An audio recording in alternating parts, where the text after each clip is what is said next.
Most AI overwhelm. Let's start that in again. Rewind. Most AI overwhelm comes from having too many workflows and no clear way to use them consistently. You don't need more tools. You need a simple, repeatable way to think, plan, and decide.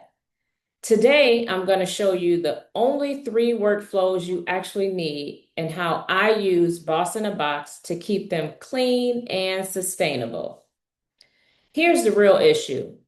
Founders, solo entrepreneurs, CEOs, they don't struggle with AI. They struggle with the workflow clutter. You only need these three workflows: a thinking workflow, a planning workflow, a decision workflow.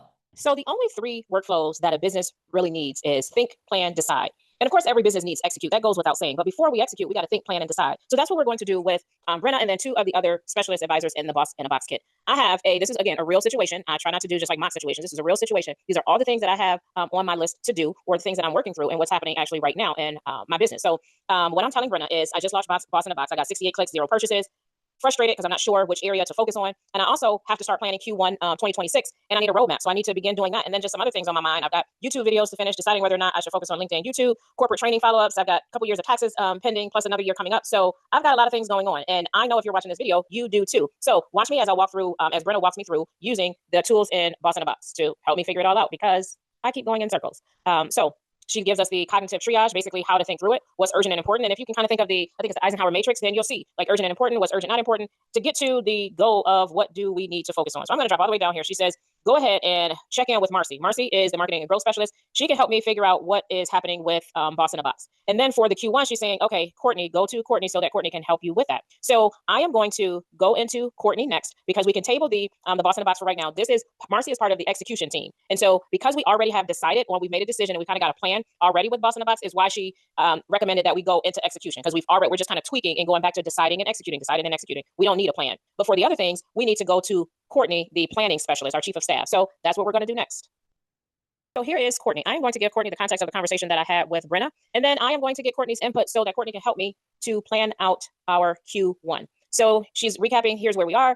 Here's what the focus in: making Boss in a Box convert and sign the first 10 customers. And then here are some key objectives and results that Quartnee is recommending: diagnose why Boss didn't convert, update the sales assets if needed, launch controlled traffic experiments. And it gives you like the different key results that you're looking for. Objective 4, systemized delivery. And so just like a chief of staff would do, giving you the main focus, giving your key objectives and results that you should be looking for and measuring. And then check this out: your monthly milestones. What? So here's some monthly milestones that we will track against. And now it gives us data that we should be measuring, and that we can come back and say, hey, did this work? Here's where we are. What needs to shift? And then here's the question that is asking me: am I willing to eliminate everything that doesn't help Boss convert during Q1?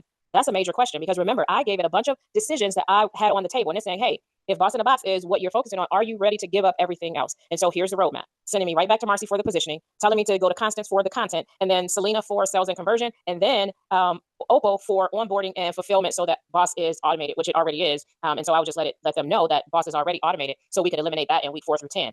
But it laid out every single thing that we need to do for our one focused goal. Not 10 goals, not even 2 goals, but one focused goal.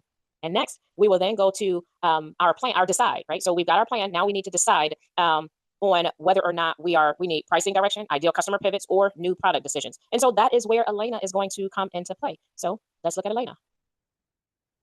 So here we are with Elena. We've brain dumped. We've got our Q1 plan. Now we need to make some decisions, some strategic decisions with the CEO strategic advisor. And the reason why we are using Elena in this way is because Elena works directly with the CEO, who has the vision, who has the direction of the company. And so when we talk about changing major things within the company, it is wise to go back to the strategy advisor. And so I've given Elena what I have gotten from Quartnee and from Brenna, and I will let Elena do her thing.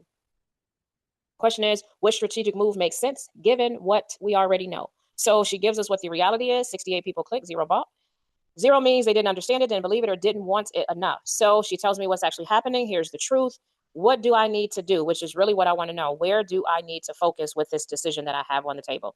fix the core blocker, the offers clarity plus positioning, right?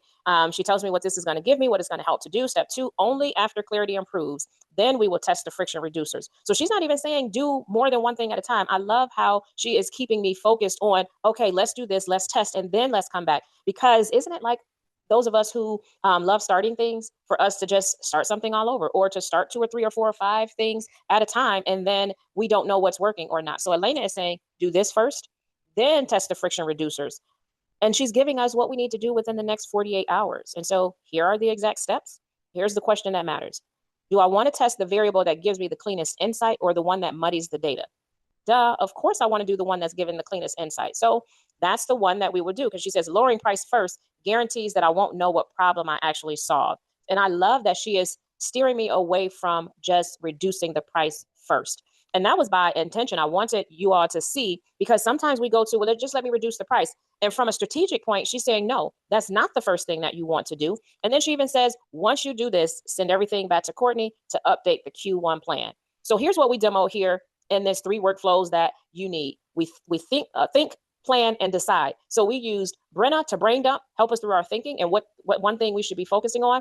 We used Quartnee to help us to plan out our Q1 related to the thing that we're focusing on, right? Because we need to know what are we going to be doing. And then we used Elena, the strategic advisor, to help us to think through some of the other things. Should we focus just on the messaging, the positioning? Should we change the price? All of those other secondary things that kind of come up when we choose what we're going to focus on.